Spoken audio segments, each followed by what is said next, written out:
Ju jeni njohur ditën e djeshme me qëndrimin e Ministrit Drejtësisë në lidhje me mungesën e kushtetueshmërisë dhe shkeljen e kushtetutës. Pas pak kohë unë do të drejtohem zyrtarisht presidentit lidhje me këtë dhe sigurisht media do ta ketë prezent të gjithë komunikimin tim zyrtar me presidentin e Republikës. Pak çaste pasi ministri i Drejtësisë Halimi paralajmëroi se do t'i dërgonte një letër presidentit të Republikës për shkeljen e kushtetutës gjatë mbledhjes më të fundit të Këshillit të Lartë të Drejtësisë, është zbardhur dhe përmbajtja e letrës. Një ditë pas mbledhjes së KLD-s, e cila si rend kryesor të ditës kishte zgjedhjen e nënkryetarit të saj, ministri i Drejtësisë Eduard Halimi është drejtuar me një letër kryetarit të Këshillit të Lartë të Drejtësisë me argumentimin se propozimi i tij bie ndesh me kushtetutën. Në letër Halimi ka sqaruar se nënkryetari i ri nuk duhet të vijë nga konferenca gjyqësore por nga parlamenti, pasi kjo do të prishte balancën e gjyqtarëve efektiv nga 9 në 8. Një gjyqtar i konferencës mund të ushtrojë njëkohësisht edhe detyrën e nënkryetarit të KLD-s. Këshilli i Lartë i Drejtësisë sot është në formatin kushtetues të nenit 147 të kushtetues, sepse përbëhet krahas antarëve për shkak detyre, edhe nga 3 antarë të zgjedhur nga Kuvendi, si dhe 9 gjyqtarë të gjitha niveleve të zgjedhur nga Konferenca Gjyqësore Kombëtare.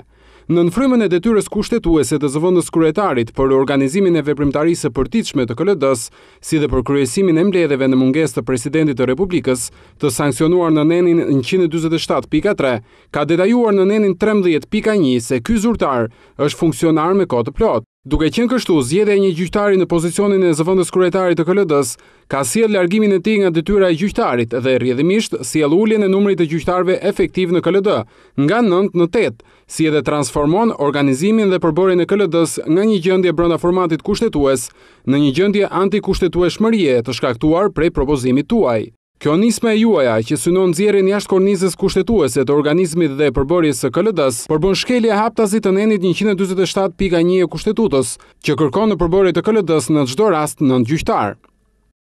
Duke përmendur vendimin e gjykatës kushtetuese, ministri Halimi tha se në rast se gjyqtari Ilir Mustafaj do të zgjidhej nënkryetari i Këshillit të Lartë të Drejtësisë, atëherë ai do të shkëputej nga puna e gjyqtarit. Gjykata kushtetuese ka elaboruar një jurisprudencë të konsoliduar për interpretimin e neneve 138, 143 dhe 147, ku me vendimin numër 14, datë 22/5/2006, ka arritur në përfundimin se zgjedhja e një antari gjyqtar në funksion me kohë të plotë, siç është detyra e zëvendës kryetarit, e shkëput atë nga detyra efektive e gjyqtarit dhe rrjedhimisht cënon rregullimin kushtetues. Gjykata kushtetuese me vendimin e saj numër 14, datë 22/5/2006, ka analizuar posaçërisht legjislacionin për organizimin dhe funksionimin e KLD-s, në dritën që gjyqtarët antarë të KLD-s duhet të jenë në çdo rast gjyqtar efektiv dhe të pashkëputur nga detyra e gjyqtarit. Në këtë pikë, duhet theksuar se sipas nenit 132.1 e kushtetutës, vendimet e gjykatës kushtetuese kanë fuqi detyruese të përgjithshme dhe janë përfundimtare